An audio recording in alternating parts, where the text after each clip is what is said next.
The celebration Oxford, 2000. It was Shireen's 20th birthday, which she was celebrating at the Turf Tavern, a centuries-old, half-timbered pub down a narrow alley under the old city walls.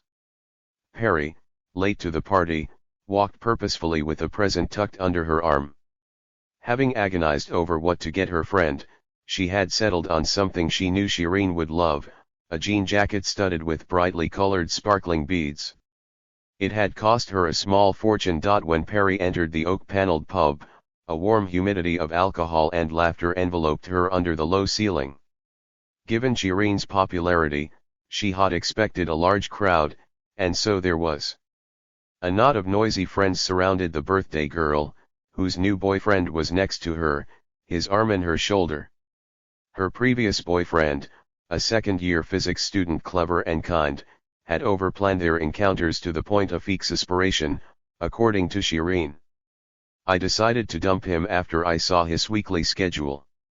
Times for morning lectures, library hours, gym, tutorials were all blocked off. The 4.15 to 5.15 p.m. slot had her name entered. On Friday evening there was another spot reserved for her. Can you believe it, Mouse? He squeezed me in between 7.30 and 10.30 p.m. Dinner, film, sex. Shireen's loud voice jolted Perry out of her thoughts. Hey, here's my neighbor. Hi, there. Looking stunning in a pearl and sequin embellished top and white, tight-fitting, low-slung jeans, Shireen grabbed her present and gave Perry a kiss and a hug. Where have you been?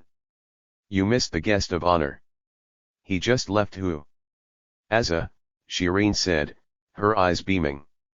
He was here. I can't believe he came. So cool. He just stopped by, gave a toast and left. Shireen seemed to want to say more, but someone pulled her by the arm to blow out the candles on the cake. Perry glanced around, not expecting to know any of Shireen's gregarious friends, who were standing, drinking and talking loudly. To her surprise, however, she saw a familiar face, Mona. In an orange long-sleeved tunic over trousers and a matching headscarf, Thajirul was sitting at a corner table, sipping a glass of cola. Hi, Mona, so happy to see you, said Mona, looking relieved to have someone to talk to. I didn't know you were friends with Shireen, said Perry, as she sat down next to her. Well, not exactly friends, but she invited me and I thought, said Mona, her voice trailing away. Perry realized what the girl did not express aloud. You didn't easily turn down an invitation from one of the most popular students in college. So Mona, outgoing and self-confident, had come, not knowing quite what to expect. Now, among dozens of uninhibited, rollicking party-goers swaying to a rhythm only they themselves could hear, she felt an unease she dared not show. The two of them plunged into a conversation, over slices of birthday cake, while Shireen and her friends had rowdy fun. May I ask you something, said Perry. When we first met you said you and your sister had made different choices in life. So does that mean, you prefer to cover your head? Of course. My parents always gave me the option. My hijab is a personal decision, a testimony to my faith. It gives me peace and confidence. Mona's face darkened. Even though I have been bullied for it endlessly. You have. Sure, but it didn't stop me. If I, with my headscarf, don't challenge stereotypes, who's going to do it for me? I want to shake things up. People look at me as if I'm a passive, obedient victim of male power. Well, I not. I have a mind of my own. My hijab has never got in the way of my independence. Perry listened intrigued, finding in this girl a younger version of her own mother. The same outspoken defiance, the same resoluteness. It was a feeling she knew only too well. She was accustomed to people prattling on. Fervently, self-assuredly. What it was about her that inspired others to pour out their emotions, she couldn't fathom. It seemed peculiar for someone as ambivalent as she to be inundated by the certainties and passions of others. These hip-hop lyrics you write, are they about religion? Mona laughed. Hip-hop is about love. Poetry. Maybe a bit of anger too against injustice and inequality. It's empowering. A burst of laughter in the background cut short her reply. Someone had challenged Shireen's boyfriend to a yard of ale contest. A 2-foot-tall glass with a large bulb at one end was filled with beer, which the boy was now chugging as fast as possible. He managed to finish the drink, his face plastered with a cheesy grin and his shirt soaking. To the cheers of Thicrode, he gave Shireen a long, wet, happy kiss, but suddenly stopped to rush outside, having been overcome by the need to vomit. Mona said, "I think I'd better leave. I'll come with you," Perry said. Not that she was bothered by the alcohol or the suggestive behavior in the way Mona seemed to be. Perry's discomfort was of a different nature. When confronted with others' exuberance and unable to keep up, she always shrank, a hedgehog rolling herself into a ball, self-protection from joy. When Perry and Mona left the pub, unnoticed, it was full moon. Passing under the Bridge of Sighs, they wound their way through the dimly lit side streets. "I don't get it," said Mona. "Why did Shireen invite me?" Perry had been wondering the same thing herself. "Well, she likes to make new friends." Mona shook her head. "No, there's something else. I can't put my finger on it. We've known each other for some time, but I've always had the feeling she doesn't like me because of my headscarf." Probably remembering how Shireen had stared at her mother, Perry fell quiet. "If that's the case, fine, I don't care. But why does she try to befriend me?" Mona said, her face fierce with pride. "Do you think I'm being paranoid?" "No," Perry said. "I mean, yes, a bit. I'm sure you can be friends. Well, we'll see," Mona said. "Shireen always tells me I should take Professor as a seminar." "Really?"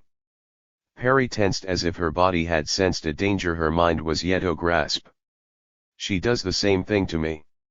Go to Asa, she says, so I'm not the only one," Mona said distractedly.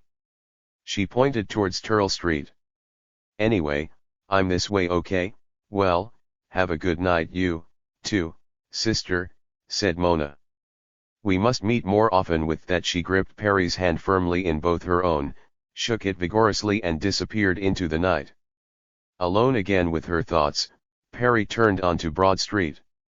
Ahead in the dark she noticed a figure illuminated by the sodium yellow street lights, a big lady pushing a rusty pram, piled with clothes, cardboard, plastic bags, a perennial traveler from here to nowhere. Perry scrutinized her. Her clothes were soiled and clung damply to her body, her hair was matted with dirt and what looked like dried blood. Little by little, Perry could pick out more details: calluses on her palms, a bruise that discolored her right cheekbone, puffiness around the eyes. In Istanbul one spotted down and out faces all the time. Some huddled in corners to hide from strangers' eyes, most begged for attention, food, and money. In Oxford there were vagrants too, just not as many as in Istanbul, but somehow, seeing a homeless person was disconcerting, because of the stark contrast with the exquisite serenity of town. Feeling oddly drawn to the woman, who moved with short, deliberate steps, Perry began to follow her. A fetid smell entered her nostrils when the wind momentarily changed direction. A mixture of urine, sweat and excrement. The bag lady was talking to herself, her voice strained. "How many times do I have to tell you, damn it?" she asked. Her face hardened as she waited for an answer. She chuckled with glee, but her rage was quick to rise. "No, you fucker." Perry felt a heaviness of heart so sharp it verged on melancholy. What separated her, an Oxford student with a promising future, from this woman who had nothing to her name? Was there an edge over which polite society feared to fall, like the brink of the flat world that had once filled ancient sailors with dread? If so, where was the boundary between sanity and madness? She recalled what the Hotja had said when she and her mother had visited him. Perhaps he was right. Perhaps she was prone to darkness. The woman stopped and turned around, her gaze cutting through Perry. "Were you looking for me, darling?" she cackled, revealing a set of nicotine-stained teeth. "Or were you looking for God?" Perry paled. She shook her head, unable to answer. Stepping forward, she appealed her fist to offer the coins she had prepared. The woman's hand extended from her coat sleeve and grabbed them as deftly as a lizard stingwee taking an insect off a leaf. Perry instantly swung round, setting off towards her college, almost running, scared without knowing why, hoping that each step would take her further from the bag lady and the creeping suspicion that the two of them belonged in the same place. That night Perry stayed up late, reading. Had she kept an eye on the lawn outside, she might have seen Shireen, having misplaced her late key, slip off her wedge heels, get a leg up from an equally inebriated friend over the 12-foot-high stone garden wall, split and stain her tight white jeans in the process, drop into a flower bed, scramble to her feet and knock on a random window of a ground-floor room, all the while giggling and singing a lilting Persian melody. The Dictionary Oxford, 2000. Oxford had no shortage of pubs and eating places suitable for a student budget, yet Perry seldom crossed the threshold of any of them. And, while there were more than 100 clubs and societies she could have joined, she shied away from every single one, including the feminist squad. She had to stay on course, she reminded herself, anything else would take her mind off her studies. This included boys. Falling in love was messy, falling out of love was even messy. All the emotions and the back and forth, feelings, suppers and walks, then the quarrels over petty issues and their reconciliations. In short, placing another human being, if not at the center of your life then somewhere close to it, was a lot of effort. She had no time for that. Likewise, friendships could be just as demanding, labor-intensive. Every now and then she would come across a student with whom she would instantly hit it off, but then avoid deepening the bond. There was something rigid and robotic, almost dogmatic, in the way Perry disciplined herself around one single motto during those early weeks in college: study, study, study. Accustomed to success all her school life, she was painfully aware of her newly gained academic weaknesses. She had no trouble following the lectures. Participating in the tutorials, the debates and writing assignments proved more difficult. Putting her thoughts on paper in a language other than her mother tongue was challenging. Determined not to fail, she pushed hard, unsatisfied with herself. She understood that for her to excel at Oxford she had to improve her English. Her brain was in need of words to express itself fully, the way a sapling was in need of raindrops to grow to its potential. She purchased stacks of colored post-it notes. On them she wrote the words she chanced upon, fell in love with and intended to use at the earliest opportunity, just as every foreigner did, one way or another. Autotomy, the casting off of a body part by an animal in danger. Cleft stick, from Tolkien, the Lord of the Rings to be in a difficult situation. Rantipole, from the legend of Sleepy Hollow. Wild, reckless, sometimes quarrelsome person. In her first political philosophy essay, she wrote, in Turkey, where daily politics is rantipole, each time the system is in a cleft stick. Democracy is the first thing to be severed and sacrificed in an act of autotomy. When it was her turn to read her essay aloud to her tutor, he stopped her halfway through, looking both perplexed and amused. Was that even English? Perry was mortified. The sentence that had sounded smart and sophisticated and stylish to her ears was no more than gibberish to a native speaker. How could the foreigner and the local hear the same words so differently?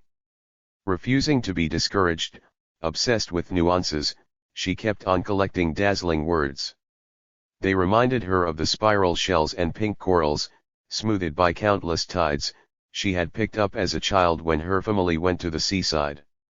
Except, unlike those pretty but motionless keepsakes, words were breathing, alive. A sense of direction not being her strong suit, Perry occasionally got lost when she was exploring Oxford.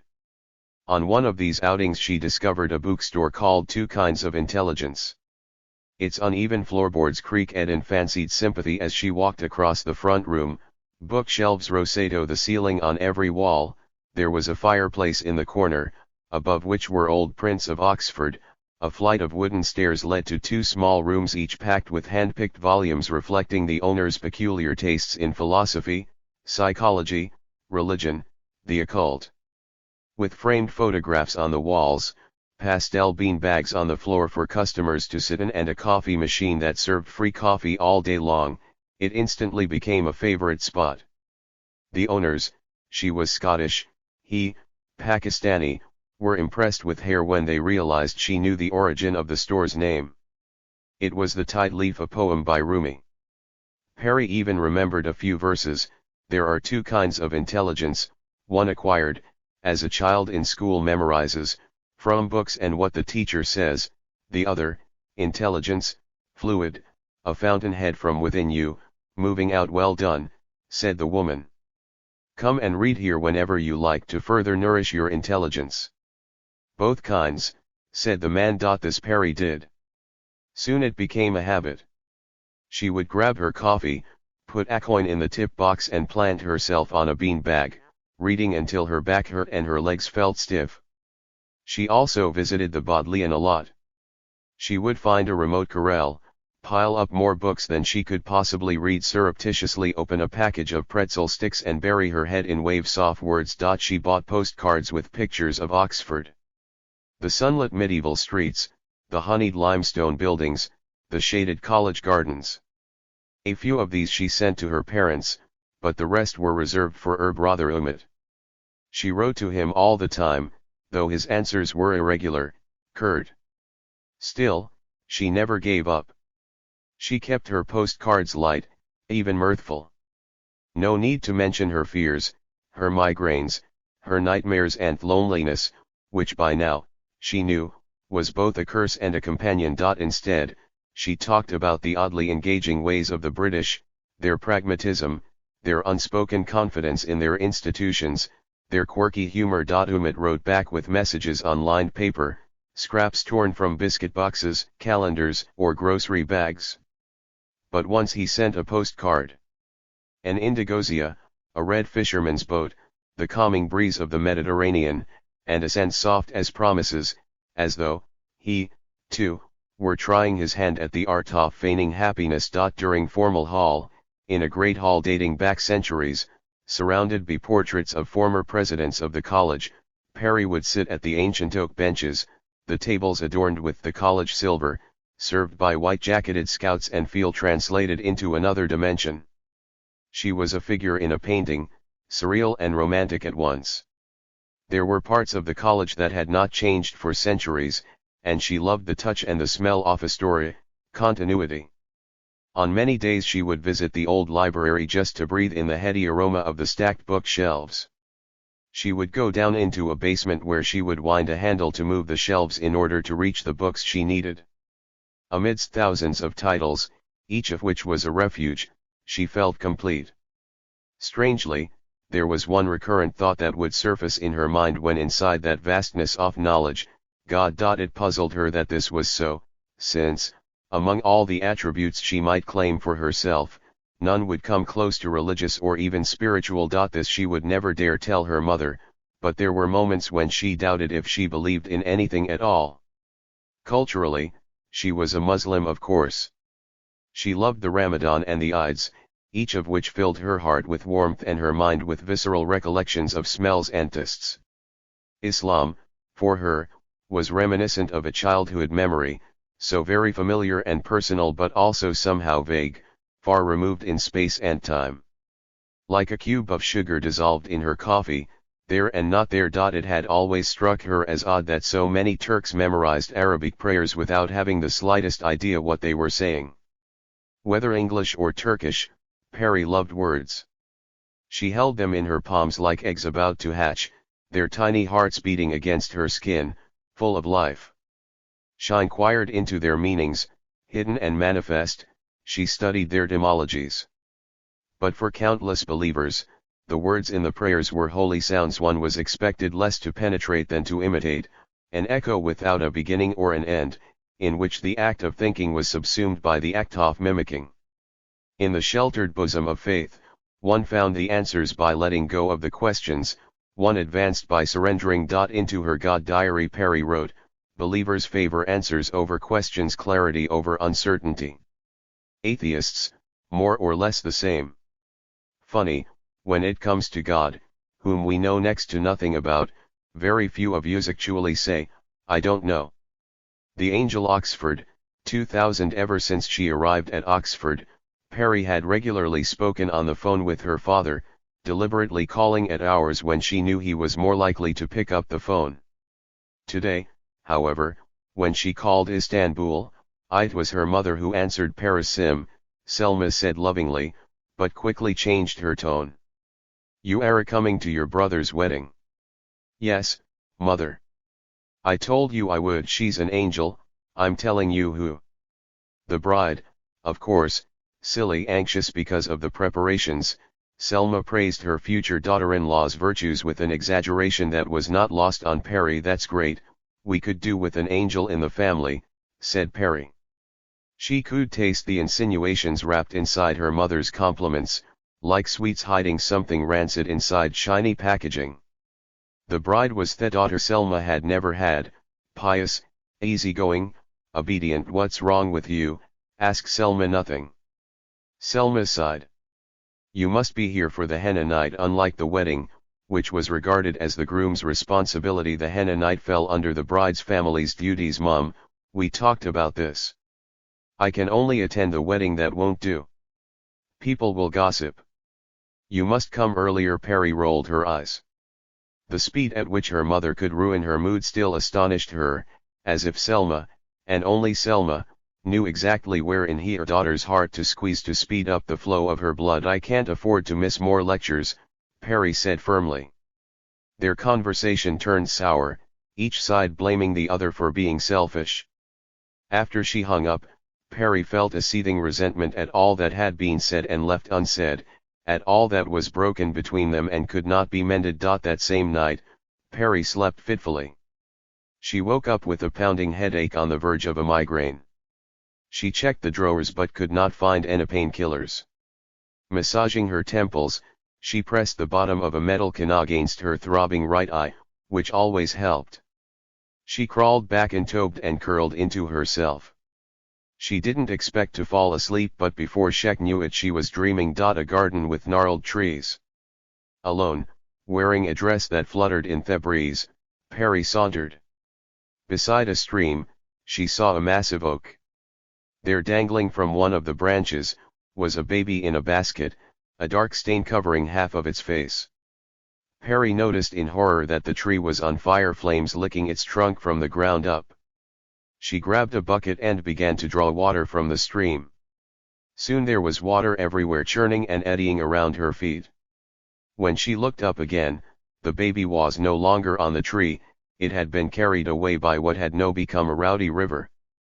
Perry screamed as it dawned on her that she had done something terribly, irretrievably wrong. There was a tapping somewhere, soft yet persistent. Perry tried to open her eyes, unsure whether this, too, was part of her dream. It's me, Shireen, you scared the shit out of me, came a voice from the other side of the door. You all right? Perry sat up, blinking in confusion. I'm fine, she said. Her throat felt parched and dry, like dead leaves. She was horrified that she had screamed loudly enough to be heard from the room opposite. I'm not leaving unless I see you with my own eyes. Slowly, Perry got out of bed and opened the door. Shireen had on peach-colored silk pajamas with a matching eye mask, which she had pulled up to her forehead. Her eyes, free of makeup, and circled with a thick layer of cream, looked darker and smaller. Shit, you sounded like a woman in a horror film, Shireen said. One of those dumb heroines who runs upstairs when she sees a psycho instead of opening the front door and getting the hell out of there. Sorry if I woke you up. Don't worry about me, Shireen said, as she folded her arms across her striking bosom. You always have nightmares. Sometimes, Perry admitted. She stared down at the fitted carpet, spotting a stain she hadn't noticed before. Just silly dreams recurring. Sort of, yes. Shireen pushed a strand of hair behind her ear and said, in a voice that brooked no opposition, I've seen enough madness in my family, and God knows I'm a bit cuckoo myself.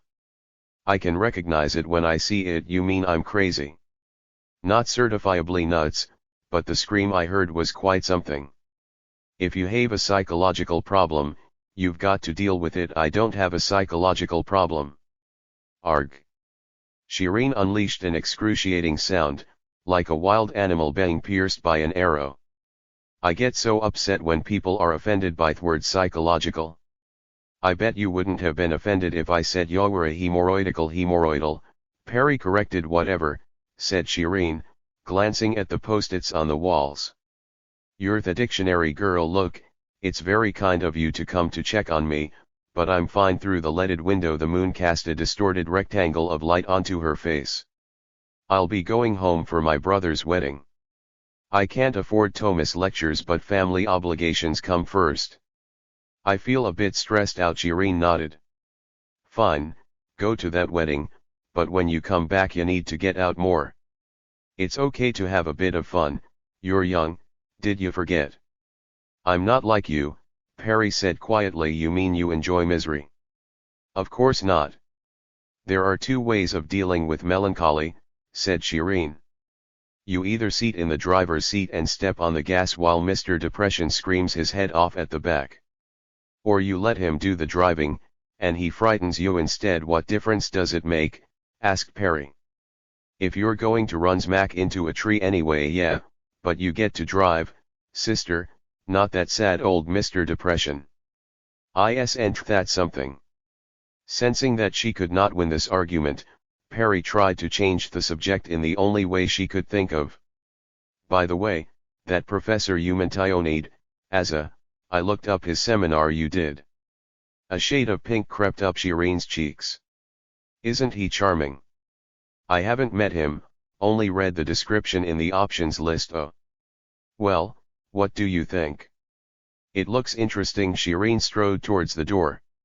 May I offer some friendly advice? From an Iranian woman to a Turkish sister, chalk it up to the camaraderie of the doomed. If you manage to get into as a seminar, don't ever use the word interesting. He loathes it. He says there is nothing remotely interesting in the word interesting. With that Shireen walked out and closed the door behind her, leaving Perry alone with her nightmares.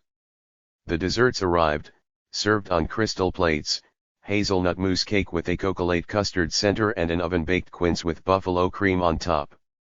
The guests broke into a chorus, half of compliments, half of concern.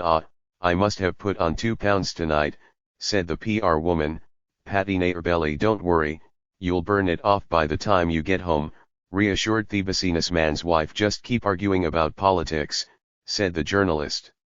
That's how we burn calories in this country. When the maid appeared beside her, Perry murmured, No, thank you. Certainly, madam, said the maid, dropping her voice, a willing accomplice. But the hostess, having heard the exchange, intervened from her end off table.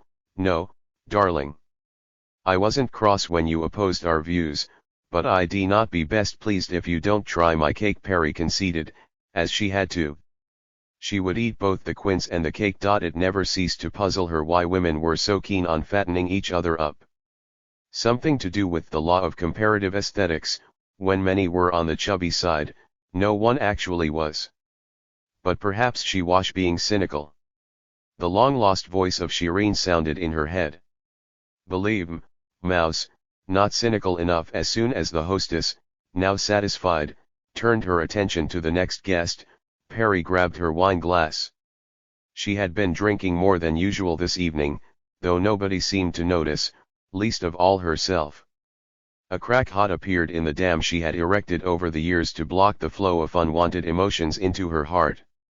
Now through that tiny slit a trickle of melancholy was seeping in. Meanwhile another part of her, conscious of the danger and destruction that this might cause, was on high alert, frantically trying to seal the opening so that everything could return to normal. I thought we had a psychic coming today, said the journalist's girlfriend in a husky smoker's voice. Everyone knew she was wrought up over the rumors, recently posted on a media website, that the journalist had been spotted having a romantic dinner with his ex-wife and the couple might be getting back together. He was supposed to be here an hour ago, said the businessman. Apparently the poor fellow got stuck in traffic. Even psychics don't know which roads to take in Istanbul, quipped the American hedge fund manager. You'll see, my friend, this guy is the best, said the businessman. Half in English, half in Turkish. They say he foresaw the financial crisis. Maybe we should all consult psychics, since political experts are worthless and financial experts are even worse, said the PR woman. On an impulse, Perry excused herself from the table. Oh, no, did we bore you again, said the architect over his drink, high seas glazed. A man of petty grudges, he had not forgiven her for challenging him. Perry looked at him. Just going to make a call to check on the kids, of course, said the businessman. Why don't you go upstairs to my office? There you'll have some peace and quiet. Borrowing her husband's mobile, Perry made her way up to the first floor, listening all the while to the voices from the dinner table. The businessman's office boasted full-length windows that provided a spectacular view of the Bosphorus. With leather-paneled walls, a wooden coffered ceiling, a massive mahogany and marble desk, high armchairs, the collar of egg yolk, antique objects, and fine paintings, the room resembled less a workspace than the private lounge of an extravagant mafia boss. One corner was decorated with framed photos of the businessman, with politicians, celebrities, and oligarchs. Among them Perry noticed the porcelain smile of a Middle Eastern dictator, no longer in power, shaking hands with her host in front of what looked like an elaborate Bedouin tent. Behind it, in another photo, glared the cast-iron face of a late Central Asian autocrat notorious for garlanding his hometown with his own image, even naming a month after himself and another after his mother.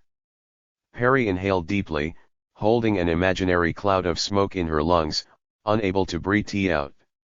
What was she doing here in this mansion, built with money that flowed in through secrets and shadows?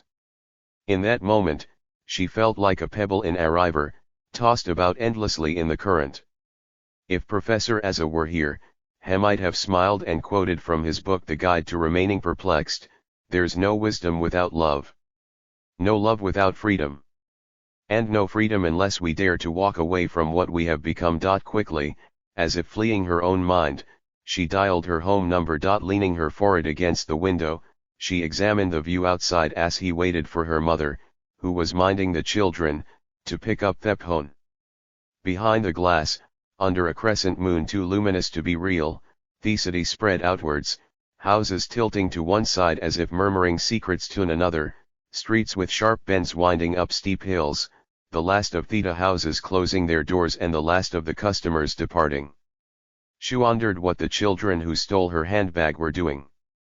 Were they sleeping, and, if so, had they gone to bed hungry?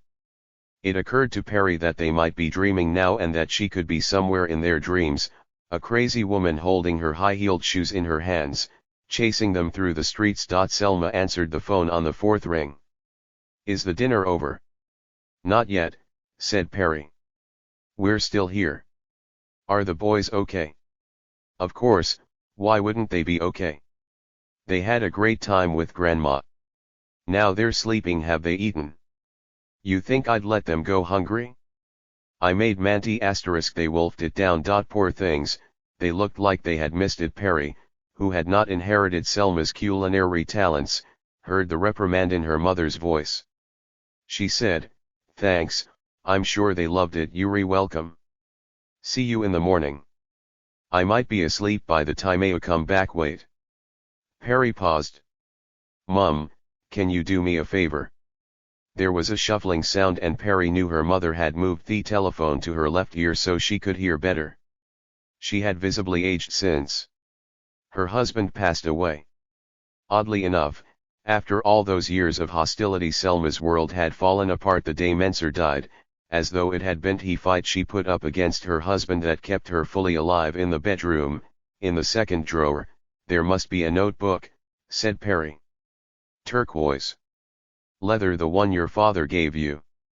A bitter tone crept into her voice. Even after all these years, Selma resented the bond between her husband and her daughter. Mensur's death had not altered her feelings. This Perry knew from experience. It was possible to envy the dead and the hold they had over the living. "Yes, Mother," said Perry. "It's locked, but there's a key in the bottom drawer. Under the towels. On the back page there's a phone number. It says Shireen. Can you give it to me? Can't it wait till morning?" Selma asked. You know my eyes are not as sharp as they used to be, please, I need to make a call, Perry pleaded. Tonight, all right, wait a bit, Selma said with a sigh. Let me see what I can do. Oh, mother, yes.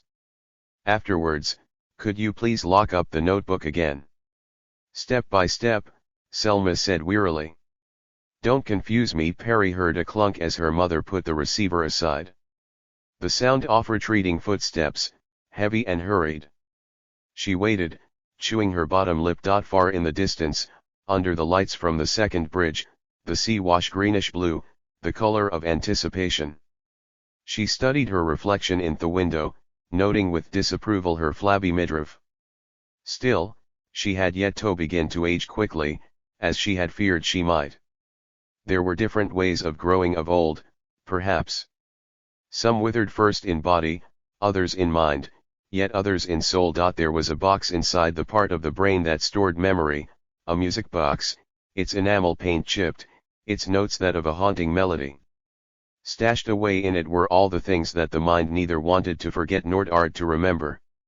At moments of stress or trauma, or perhaps for no apparent reason, the box snapped open and all its contents scattered about. This was what she felt was happening to her tonight. I couldn't find it, Selma said, breathing hard from the exertion. Will you please try again? Let me know when you find it. I was watching TV, Selma objected, then adopted a more conciliatory tone. Fine, I'll do my best. Things had improved between them for the very reason that had grievously kept them apart, Mensur. Divisive in life, his absence had brought them closer together. One more thing, Perry rushed to add, my phone's been stolen. Text Adnan, but don't say anything about this. Just write call home, and I'll give you a ring. What's going on? Asked Selma. A fleeting pause of suspicion. Isn't Shireen that dreadful girl back in England? Perry felt her heart give a lurch. Why do you want to speak to her? Selma pressed. She was no friend of yours. She was my best friend, Perry thought to herself but refrained from saying it. She and Mona and I. The three of us, the sinner, the believer, the confused. Instead she said, it's been a long time, mother, we're all grown ups now. Nothing for you to worry about. I'm sure Shireen has left it all behind. Even as she uttered these words, and forced herself to believe them, Perry knew none of it was likely to be true. Shireen could never leave the past behind. No more than Perry had been able to.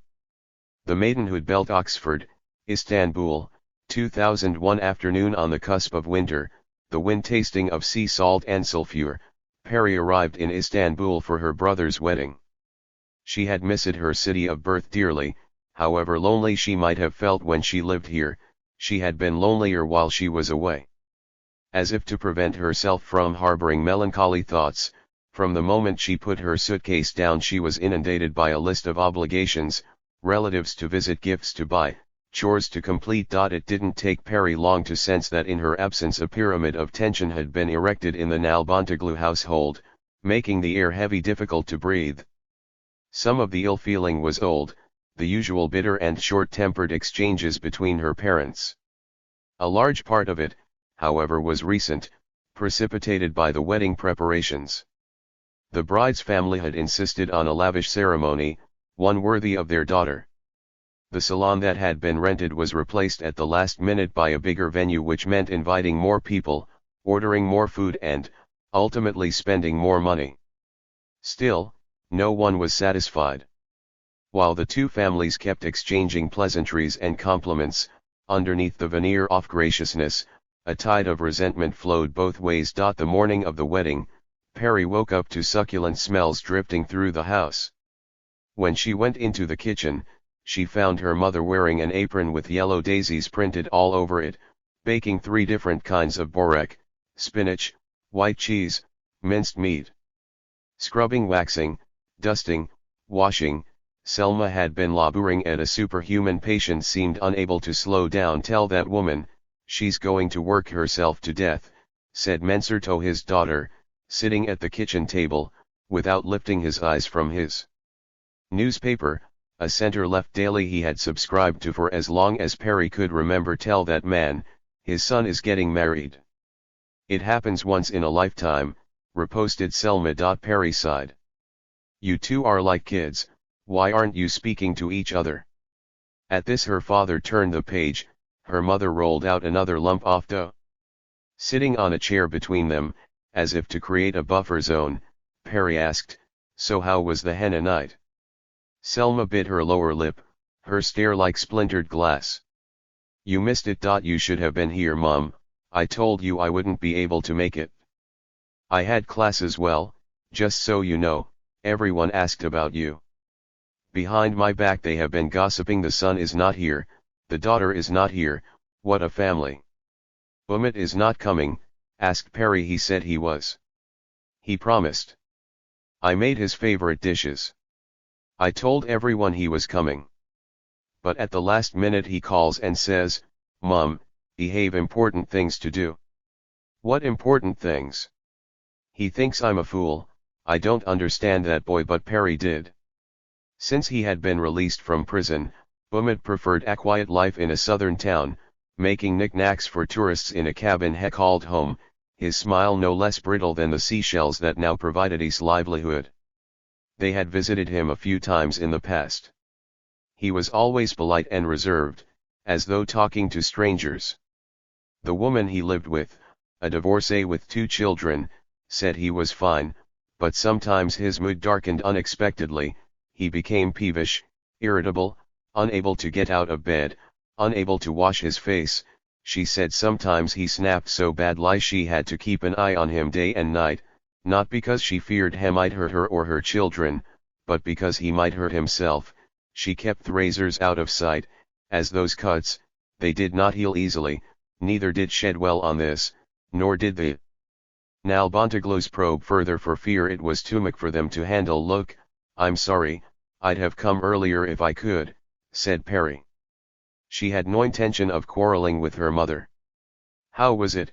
Tell me. Oh, the usual thing, nothing fancy, Selma said.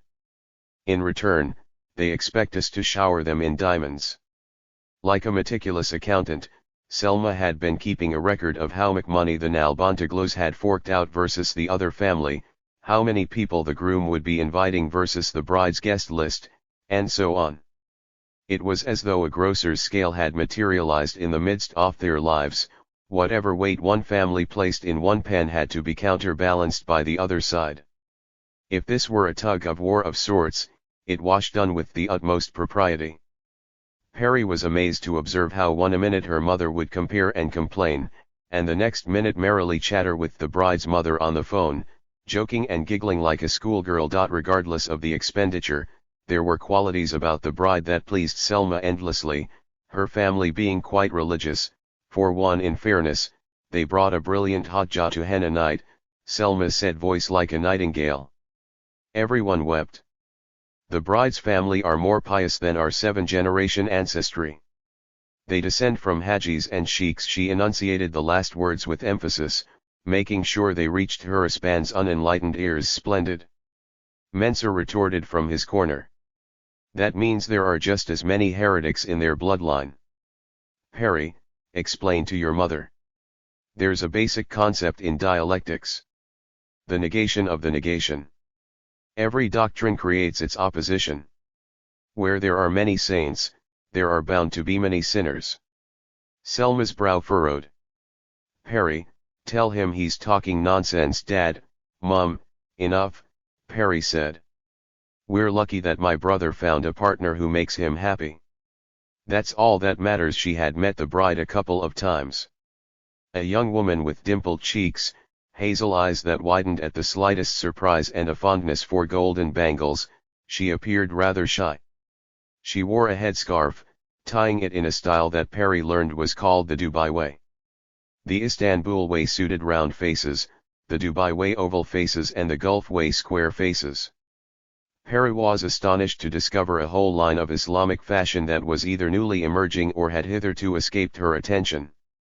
With haute couture hijab, burkini swimwear and halal trousers, this was a fashion trend and a huge industry. Unlike many secularists she knew, including her father, Perry was not in a state of constant opposition to covered women, hence her easy friendship with Mona.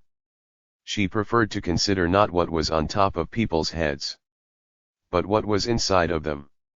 And that is where her quandary lay. Despite her acceptance of the bride's outlook, deep within Perry looked down on her. She had never revealed this to her parents, and found it almost as hard to admit to herself. The girl was not well read. The last time she picked up a book was probably in school. They could not maintain a conversation unless it involved subjects that Perry had no interest in, popular TV series, low-carb diets. To be fair, the bride was no more uninformed than her husband to be, whom Perry also secretly belittled. She couldn't remember ever having had a proper conversation with Håkan. This intellectual snobbery of hers was limited only to youth. She was no at all troubled by the unlettered elderly, who had never had access to knowledge. But anyone of her own age who sounded as if they treated books as decorative objects to match their furniture, Perry held in mild contempt. If I ever fall in love, she promised herself, it'll be with someone's brain. I won't care about his looks or status or age, only his intellect. The venue hired for the wedding was the grand salon of a five-star hotel with a magnificent view of the Bosphorus. Satin table runners, cascades of silk flowers, sashed chairs with golden bows, an 8-tier cake with Archie's and handcrafted sugar leaves, and a color-changing crystal trellis and trapeze. Perry was aware that the evening had swallowed a great chunk of her parents' savings. Her expenses at Oxford had already added a burden to the family budget. Watching the extravaganza around her now, she resolved to find a part-time job as soon as she returned to England. Shortly the guests began to arrive. Relatives, neighbors, and friends on both sides took their seats at the garland tables lined up across the vast ballroom space. Meanwhile the newlyweds looked nervous, he waving at everyone, she gazing downwards, he too loud, she far too quiet. The bride wore a lace and taffeta long-sleeved ivory dress, embroidered in silver and studded with rhinestones, a dress defined as classy and chic hijabi in Thessal's brochure. It was pretty, if a little thick, and under the spotlights she was already perspiring. The groom, rigged out in a black tuxedo suit, seemed more at ease and took his jacket off when he grew hot. One by one, the guests approached them to offer their congratulations and pin their offerings, gold coins and cold hard cash, lira and dollars. The bride's gown was adorned with so many banknotes and ribboned coins that when she stood up to pose for a photograph she might have been a contemporary sculpture, delicately poised between the avant-garde and the lunatic. In the background an amateur rock band played a range of melodies from Anatolian folk songs to the best of the Beatles, and every now and then threw in an air of their own, however disharmonious. Despite the objections of the bride's family, alcohol was available in one corner of the room. Mensur had dug in his heels and threatened not to attend the happiest day of his son's life if Reiki, his lifelong companion, was banned. Most of the guests opted for soft drinks, but enough seemed to have located the unholy bar. Among the pioneers in this forbidden territory was, surprisingly, the uncle of the bride. Given the speed with which he downed the drinks, it didn't take him long to become soused, a detail Mensur observed with delight. Playing the part of the host, Perry, in an aquamarine knee-length dress and her hair coiffured into a bun so large that it shifted her head center of gravity, had to talk with many guests and smile often. As she cooed at children, kissed the hands of the elderly, listened to the tittle-tattle of her peers, she noticed a young man staring at her, intently. This wasn't the kind of male gaze that conveyed attraction and stopped at that fine line, but one thought pushed, insisted, claimed. He seemed not to understand that only a Lilliputian step separated assertiveness from aggression. When their eyes locked, Perry scowled, hoping to make it clear that she was not interested in him. He gave a smirk in return, leaving her signal suspended in mid-air undelivered. Half an hour later, when she headed to the ladies' room, the young man blocked her way. Putting his hand on the wall so that she couldn't pass, he said, "You look like a fairy. Obviously, your parents gave you the right name. Excuse me. Don't you have better things to do? Don't blame me, you shouldn't be so pretty," he said, leering at her. Peri felt her blood boil, the words stumbling out of her mouth. Leave me alone. No one gave you the right to bother me. Taken aback, he blinked. With exaggerated effort he lowered his arm. His face, which until a few seconds ago had held a confident smile, now showed unmistakable hostility. They said you were uppity. I should be listened. Just because you go to Oxford, you think you're better than us. This, she said evenly, has nothing to do with Oxford. Arrogant bitch, he said under his breath, loud enough for her to hear. Peri's face turned white as she watched him stalk away. How easy it was to switch from liking to loathing. In the kingdom of the East, the male heart, like the orb at the end of a pendulum, swung from one extreme to the other. Oscillating between overplayed adoration to overplayed contempt, dangling over the emotional detritus that just the day before had been passion. Men loved too much, raged too much, hated too much, always too much. Upon returning to the salon, Peri found the bride and the groom engaged in the dance everyone had been waiting for. Dozens of eyes pressed against them from all sides. Their backs ramrod straight, their hands rigid, they held their poses without touching and swayed in tandem, two sleepwalkers strapped in the same dream. Peri felt sad. The chasm between the person she carried inside and the own she was expected to be felt wider than ever. She sensed the distance, unbridgeable as it was, between the environment she came from and the one she wished to head towards. She would not be such a bride. She would not live the life of her mother. She would not be inhibited, limited and reduced to something she was not. A thought crossed her mind with lightning speed: I should never marry a man from this part of the world. It jarred with everything she had been taught, was so deliciously wrong, so unspeakably blasphemous. She had to look down, lest others could see it in her eyes. Her husband she would choose from a culture as distant and different from hers as possible. An Eskimo perhaps. Someone named Akbali Bakshik. She broke into a grin as she imagined how her father would invite his Inuit son-in-law to knock back a few drinks together, with fish head soup, raw whale meat and fermented seal flippers, his new Mises. Meanwhile her mother would insist that he convert to Islam, circumcision and all. Akbali Bakshik would become Abdullah. Then her brother Hakan would take him out for a crash course in Turkish masculinity. Akbali Bakshik would fill many idle hours in the tea house playing cards and smoking nargile. Before long, if he spent enough time in bad company, he would be inducted into the ways of the country's male archetype, demanding the privileges accorded to his sex. Their Arctic love would swiftly melt in the heat of patriarchal customs. Past midnight the celebration came to an end.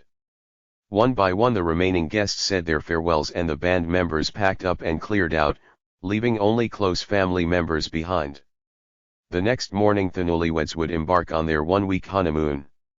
Their destination was an exclusive resort hotel on Turkey's Mediterranean coast, which had made a name for itself, and caused some controversy, through its creation of halal restaurants, halal pools and halal discos, all with gender-specific sections. They had even divided the beach, and parted the sea, into a women's section and a men's section. But tonight, on Selma's insistence and for the sake of convenience, the newlyweds would spend the night at the Nalbantaglus home close to the airport. The bride's parents, who lived on the other side of the town, were also invited. Thus they all squeezed into the minivan, carrying bags and baskets, and a silk bouquet. After so many hours its woven petals creased and frayed. It was unseasonably cold for this time of year, the wind lashing against windows with a vengeance, like a wronged spirit. As the minivan sped through rain-slick streets, Peri saw the bride's mother pull out a bright red sash, the maidenhood belt, from her handbag and tie it around her daughter's waist. The sash puzzled her, even though she knew in many parts of the country it was common practice. Not giving it any further thought, she tried to chat to Hakan, who was sitting next to her. Her brother looked tired and distracted, and she noticed a thin film of perspiration on his forehead. Soon Peri, too, succumbed to thessalence. The hospital Istanbul, 2000. On arriving home, the newlyweds were given the master bedroom, while the bride's parents were placed in Peri's. Selma and Mensur had no choice but to take their son's room and share the same bed. As for Peri, she would have to make do with the sofa in the sitting room. As soon as her head hit the pillow, Peri felt a wave of exhaustion sweep over her. Between wakefulness and sleep she heard a distant murmur, words floating in the air just before the last light was turned off. Someone was saying prayers. She tried to guess who it was, but the voice seemed devoid of age and gender. Perhaps she was already dreaming. Lulled by the ticking of the clock in the hallway, too drowsy even to brush her teeth, her chest rising and falling with each breath, she drifted off. Deep in the night, an hour later or more, Peri woke with a start. She thought she had heard a sound but could not be sure. She propped herself upon her elbow, rigid and still. As she strained her ears, waiting, she wondered whether it was she listening to the dark or the other way round. Holding her breath, she counted heartbeats, 3, 4, 5, there came the sound again. Someone was crying. Between sobs, a steady, insistent rustle was-heard like wind through a grove of trees before a storm. A door opened and slammed shut, if not by accident then by a furious hand. Although she sensed in her gut that something was wrong, Peri lay back hoping that whatever it was would fade away on its own. But the sounds multiplied. Whispers rose into shouts, footsteps echoed down the corridor and, in the background, not a sob anymore but a moan, the call of a soul in pain. What's going on? Peri said aloud, as she stood up, her voice traveling ahead of her into the depths of the house. She reached the room where her parents should have been asleep. Her mother was up and awake, her face ashen. Her father was pacing left and right, his hands clasped, his hair in disarray. Next to them was her brother Hakan, a cigarette smoldering between his fingers, he inhaled with a gesture of exaggerated despair. Looking at them, she had the odd sensation that she didn't know any of these people, strangers impersonating her loved ones. Why is everyone awake? Peri asked. Her brother glared at her, his eyes as narrow as the edge of a blade. Go to your room. But I said, go. Peri took a step back. She had never seen Hakan like that, even though he was always prone to fits of temper and swearing. This time his anger was so out of control and fierce it felt like a wild creature in the room. Instead of returning to the sitting room, Peri veered towards the master bedroom, only to find the door ajar, the bride perched on the edge of the bed in a nightgown, her dark hair tumbling down over her shoulders. Her parents were sitting on either side of her, their mouths drawn into thin lines. I swear it's not true, the bride said. Then why does he say such a thing? Her mother rasped. You believe him or your own daughter? The mother was quiet for a moment.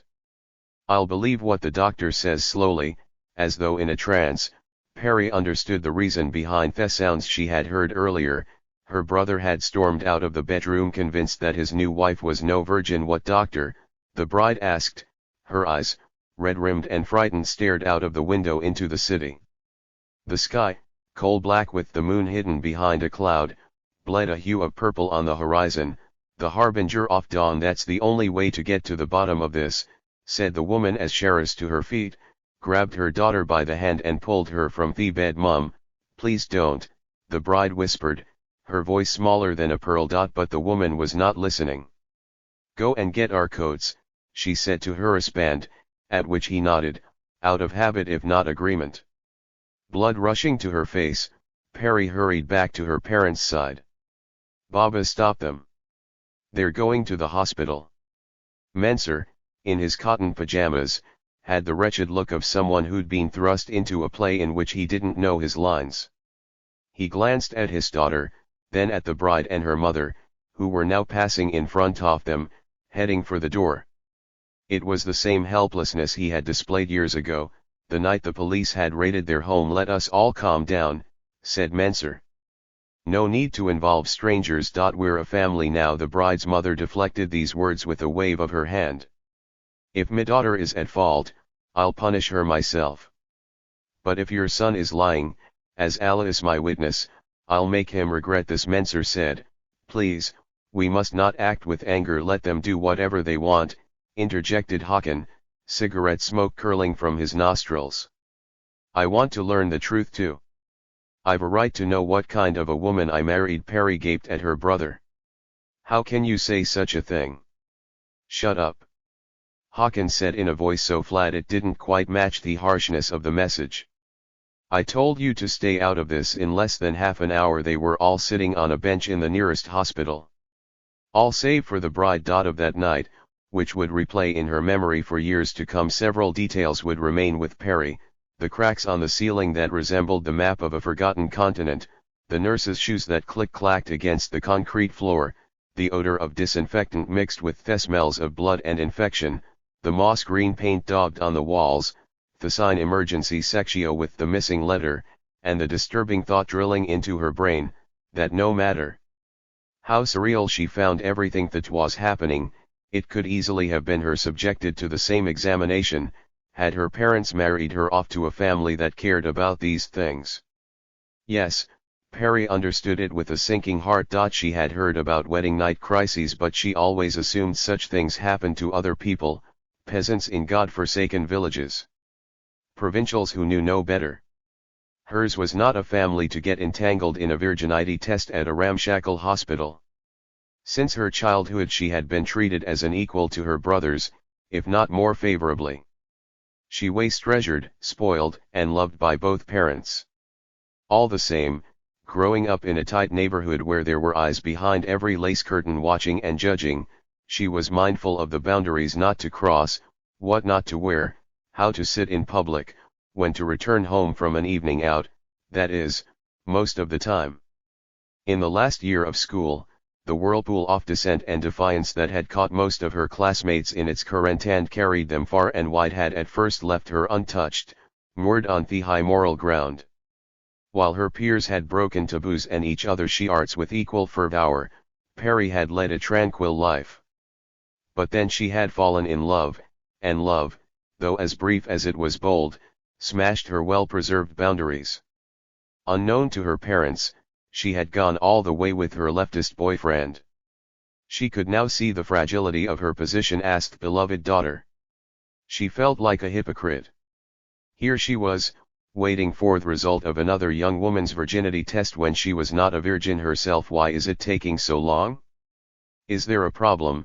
Said the bride's father, jumping to his feet, only to sit back down again. Of course not, his wife lashed out at him. The woman was so agitated that the nurse on duty had twice come to tell her to lower her voice. An hour, or what felt like it, passed. Finally, the doctor appeared, her hair tied up, her gray eyes blazing behind her glasses. She scanned them with undisguised contempt. It was obvious she loathed what she had done, and she loathed them more for asking her to do it. Since you are keen to know, she's a virgin, the doctor announced. Some girls are born without a hymen, and some hymens can be torn during sex or a simple physical activity but never bleed. She seemed to be doing it deliberately, using medical facts to humiliate them, an act of revenge for the embarrassment they had caused the bride. You've destroyed this young woman's sanity. I advise you to take her to a therapist, if you care for her, that is. I want you all to leave now. We have patients with real problems. You people waste our time. Without another word, the doctor turned her back and left. For 1 full minute no one spoke. It was the bride's mother who shattered the silence. Allah is great, she cried out. They tried to smear my daughter. But God, my God, smacked them across the face and said, how dare you sully a virgin? How dare you tarnish a rosebud? In the periphery of her vision, Perry saw her father lower his head, his stare fixed on the concrete floor as though he wanted it to swallow him up. It's your son who couldn't do it, hear me? If he's not man enough, how can you blame my daughter? Instead you should have taken your son to you know where. Wife, calm down, murmured her husband, looking uneasy and uncertain that this was the right approach. His intervention only served to further incense the woman. Why should I? Why should I spare them the shame? A door down the corridor opened and the bride emerged. She moved towards them, her steps measured and unhurried. In a flash, her mother bolted forward, beating her thighs with her fists as though in mourning. My rosebud, What have they done to you? May they sink into the mud they tried to drag us into. Ignoring her mother, the bride strode towards the exit. As she passed the Nalbantaglos, and her husband, whose leg shook so violently that the bench was vibrating, she kept her chin up, refusing to make eye contact with anyone. Perry noticed her hands, manicured and hennaed, and her palms studded with red crescents. It was this detail that affected her more than anything she witnessed during this miserable night. The marks a young woman digs with her fingernails during a virginity examination. Farid, wait, it was the first time Perry pronounced her name. To this day she had always been her or you or simply the bride. Though she slowed down, Farid neither stopped nor turned around. Walking straight ahead, through the automatic doors, she disappeared with her parents in tow. Perry felt a seething rage inside, at her brother, whose selfishness and insecurity had brought this misery, at her parents, who hadn't tried harder to stop the offense, at the ages-old tradition that determined a human being's worth was between her legs, but mostly at herself. She could have done something to help Farid and yet she hadn't. It was always like this. In moments of stress, just when she had to take action and demonstrate resolve, she tumbled into lethargy, as if pushed down by an invisible hand. From where she observed the world around her fade and flatten into a blur and her feelings grow dim, like light bulbs turned down, one by one. On the way back home, in the minivan they had rented for the wedding, the Nalbantaglos were alone. While Hakan drove and Mensur sat in the back, staring out of the window, Perry took the seat next to her mother. What will happen now? Perry asked. Nothing, inshallah, said Selma. We'll buy chocolates, silks, jewelry and apologize. We'll do everything we can to make it up to them, even though it was their idea to go to the hospital, not ours. Perry considered for a moment. How can a marriage survive after such an awful start? Her mother smiled askew, the light from a street lamp splitting her face into two, half flame, half shadow. Believe me, Parasim, many a marriage has survived worse than this. It'll be fine, inshallah. Perry stared, perhaps for the first time really seeing her mother.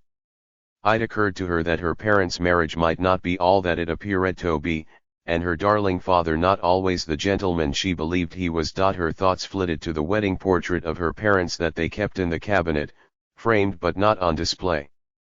Mensur and Selma, both young and thin, stood stiff and unsmiling, as if they had just been hit by the gravity of what they had done. Behind them was an absurd background of wild orchids and flying geese. Around her yet uncovered head, Selma wore a capelet of plaited daisies, their plastic beauty no less fake than their happiness. Perry held her mother's hand, more by instinct than intention, and squeezed it gently. It occurred to her that the mother she had always seen as frail and tearful might have an inner resilience of her own. Selma dealt with emotional crises the way she did her household chores. Diligently, she picked up the pieces, just as she tidied up the knickknacks scattered around the house. As though she had sensed her daughter's thoughts, Selma said, I have faith, that helps. There must be a reason why we went through this. We don't know it yet, but Allah does. Perry could see from the flush in her cheeks and the glint in her eyes that their mother was sincere. Faith, whichever way Selma understood it, infused her with a sense of surrender that could have been a cause of weakness had it not made her stronger. Was religion an empowering force for women who otherwise had limited power in a society designed for and by men, or was it yet another tool for facilitating their submission? The next day Perry flew back to England, her mind ablaze with questions and unable to say whether it was best to search for the answers or to leave them undisturbed.